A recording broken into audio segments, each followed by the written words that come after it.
Hello everyone, स्वागत है आप सभी का हमारे इस मोबाइल ऐप पर और इस यूट्यूब चैनल पर। तो आज की इस क्लास में हम जो डिस्कस करने वाले हैं, जो पुष्पी पादपों में लैंगिक जनन है, उसमें से एक क्वेश्चन बहुत ही इम्पोर्टेंट क्वेश्चन है और बार बार पूछ जाता है और इस क्वेश्चन के कमेंट बहुत सारे आए थे। तो इस क्वेश्चन को हम समझ लेते हैं बेटा। सबसे पहले हम समझते हैं इस क्वेश्चन, आखिर क्वेश्चन किस तरीके से हमारे एग्जाम में पूछा जाता है और ये फेवरेट क्वेश्चन है आपका, अब बन चुका है। तो इस प्रकार के क्वेश्चन बार बार रिपीट होते हैं। तो समझिएगा इस क्वेश्चन को हम कैसे सॉल्व करेंगे बेटा, ठीक है। तो इसे समझने के लिए हम क्या करेंगे, सबसे पहले क्वेश्चन को पढ़ते हैं। तो क्वेश्चन है, जौ या गेहूं के 100 दाने बनाने के लिए कितने अर्धसूत्री विभाजन की आवश्यकता होगी। यानी हम जो गेहूं के दाने बनाते हैं और जो जौ के दाने बनाते हैं, वो के 2 दाने कितने, हमें 100 दाने बनाने हैं। इसमें जो 100 दाने बनाने के लिए हमें कितने अर्धसूत्री विभाजन की आवश्यकता होती है। तो ये क्वेश्चन एमसीक्यू में सबसे ज़्यादा पूछा जाता है। तो और इसे 1 नंबर में पूछ लिया जाता है, यानी ऑब्जेक्टिव में भी पूछ लिया जाता है और लघुत्तरी में भी पूछ लिया जाता है, यानी शॉर्ट आंसर टाइप क्वेश्चन इस प्रकार के पूछ लिए जाते हैं। तो समझते हैं इस वीडियो में हम अच्छे समझते हैं। उससे पहले क्वेश्चन को समझने से पहले मैं आपको बता दूं थोड़ा, हमारा चैनल है किंजल क्लासेस, ठीक है। हम बायोलॉजी क्लास 12th की प्रॉपर तैयारी कराते हैं और हमारा ये मोबाइल ऐप है। आप मोबाइल ऐप को प्ले स्टोर से आप डाउनलोड कर लेना। प्ले स्टोर पर हमारा मोबाइल वेरीफाइड है, ठीक है बेटा, और फ्री भी आपको वहाँ पर मिल जाता है। अगर आपको किसी प्रकार के नोट्स वगैरह चाहिए, फिजिक्स, केमिस्ट्री, बायोलॉजी और हिंदी, इंग्लिश, तो आप 6397544805 पर आप संपर्क कर सकते हैं। अब हम समझते क्वेश्चन। अब मुझे 100 दाने बनाने, कितने दाने बनाने, 100 दाने बनाने, वो भी किसके, जौ के। तो भाई 100 दाने हमें बनाने के लिए क्या करना पड़ेगा, समझिए। 100 दाने, समझो 100 दाने हमें बनाने। अब देखो बेटा, जो 100 दाने हमें को यहाँ पर बनाने हैं, तो हमें यहाँ पर 2 निषेचन करना पड़ेगा, फर्टिलाइजेशन करना पड़ेगा। तो सबसे पहले हम समझते हैं 100 दाने बनाने के लिए सबसे पहले गुरु बीजाणु जनन करते हैं। थोड़ा डीप है, समझ लो। अगर आप समझ गए इस चीज़ को तो आप डायरेक्ट क्वेश्चन निकालना सीख जाओगे। जहाँ पर हम कॉन्सेप्ट आपको बता देते हैं, कॉन्सेप्ट हमारा काम कैसे करता है, ठीक है। तो कॉन्सेप्ट है हमारा, समझिए कॉन्सेप्ट। अब यहाँ पर हमें बनाना है 100 दाने। तो सबसे पहले हम करते हैं गुरु बीजाणु जनन, गुरु बीजाणु जनन, ठीक है, गुरु बीजाणु जनन। अब गुरु बीजाणु जनन किससे कहते हैं, हमने सबसे पहले ले ली गुरु बीजाणु मात्र कोश का ले ली, हमने क्या ले ली, गुरु बीजाणु मात्र कोश का ले ली। अब इस मात्र कोश का हमें क्या होगा, अर्धसूत्री विभाजन होगा। क्या होगा, अर्धसूत्री विभाजन होगा। तो हम यहाँ पर आरडी से लिख सकते हैं। आरडी का मतलब रिडक्शन डिवीजन, रिडक्शन डिवीजन या अर्धसूत्री विभाजन। चलो हिंदी में लिख देते हैं हम, अर्धसूत्री विभाजन, अर्धसूत्री विभाजन,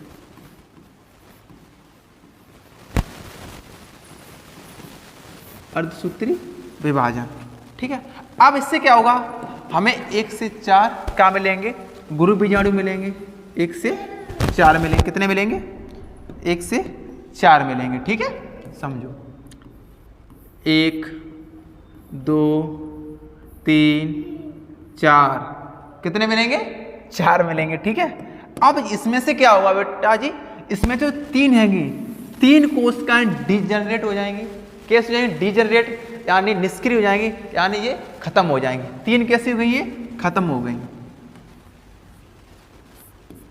या समाप्त हो जाएंगी।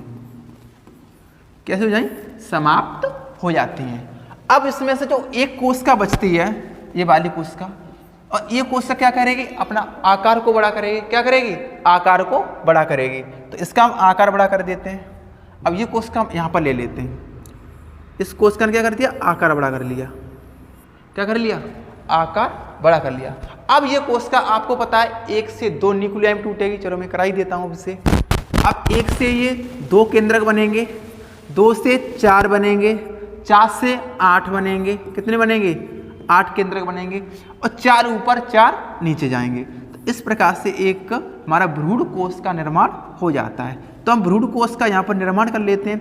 ये प्रतिमुखी कोशिकाएं रहती हैं, ये ध्रुवीय केंद्रक रहता है और ये अंडकोशिका रहती है और ये 2 सहायक कोशिकाएं रहती हैं। ये जो बीच वाली कोशिका है, इस कोशिका को हम बोलते हैं अंडकोशिका बोलते हैं। क्या बोलते हैं इसे? अंडकोशिका बोलते हैं, अंडकोशिका बोलते हैं हम इसे। ठीक है, ये हमारा ध्रुवीय केंद्रक होता है, ध्रुवीय केंद्रक होता है,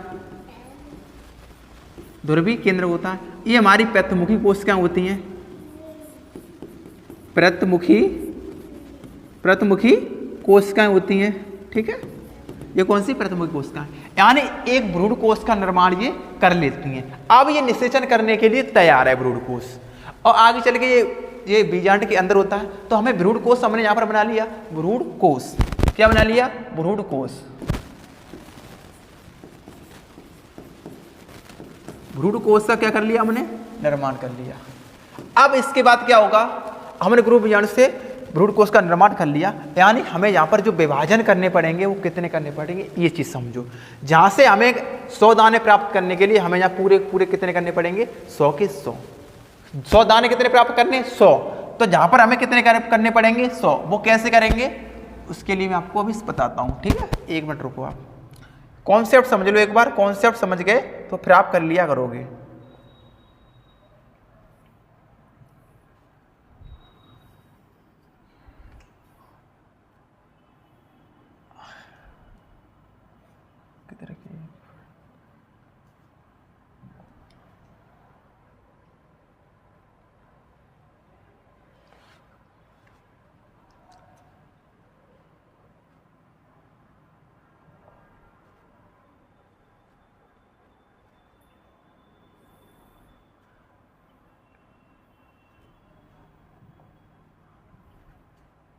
ठीक है, अब यानी यहाँ पे हमारा जो लघु बीजाणु मात्र कोशिका थी, ये वाली लघु बीजाणु मात्र कोशिका, ये कौन सी है? लघु बीजाणु मात्र कोशिका। यानी इससे एक भ्रूण कोश का निर्माण हो रहा है, एक से गुरु बीजाणु मात्र कोशिका से एक भ्रूण कोश का निर्माण हो रहा है। तो यहाँ पर हमें मान के चलिए 100 दाने प्राप्त करने के लिए यहाँ पर हमें 100 प्राप्त करने पड़ेंगे भ्रूण कोश। भ्रूण कोश कितने प्राप्त करेंगे? 100।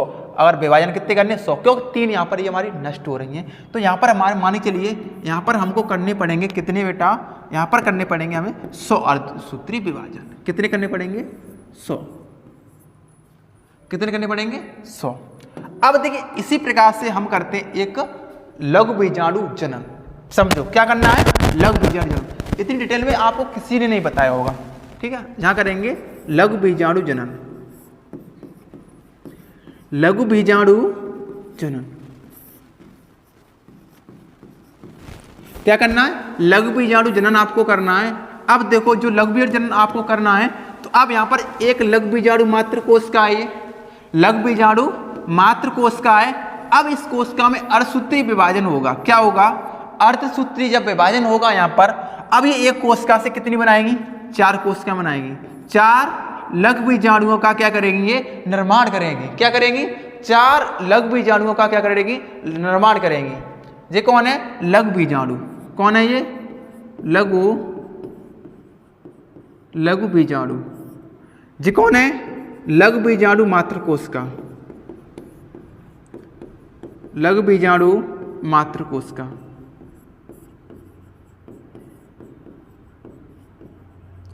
लघु बीजाणु मात्र कोशिका, यानी एक से कितने हो रहे हैं? यहाँ पर 4 प्राप्त हो रहे हैं। कितने हो रहे हैं? एक से यहाँ पर 4 प्राप्त हो रहे हैं। अब बेटा यहाँ देखिएगा, जब 4 प्राप्त हो रहे हैं, यानी हमें 100 दाने प्राप्त करने के लिए कितने करने पड़ेंगे? 25 करने पड़ेंगे। यहाँ पर कितने करने पड़ेंगे?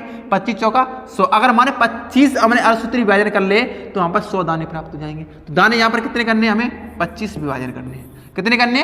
25।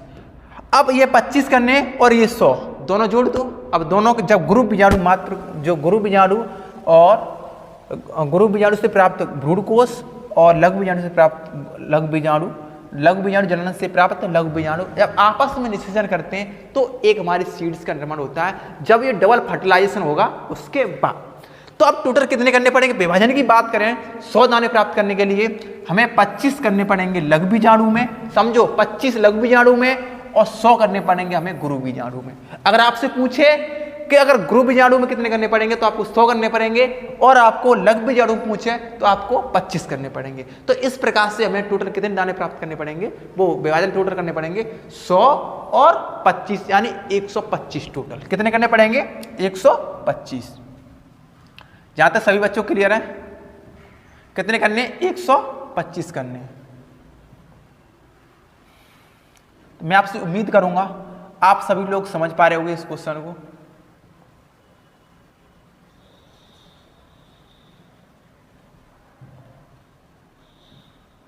कितने करने तो 125 हैं। कितने प्राप्त करने पड़ेंगे आपको 125, 100 प्लस के 25 यानी 100 लघु बीजाणु जनन और 25 लघु बीजाणु और ये 100 गुरु बीजाणु बराबर 125।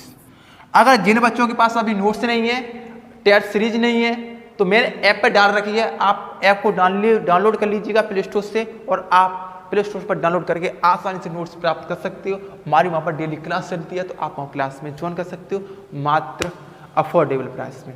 थैंक यू, मिलते हैं किसी नेक्स्ट वीडियो में, तब के लिए बाय बाय, टेक केयर।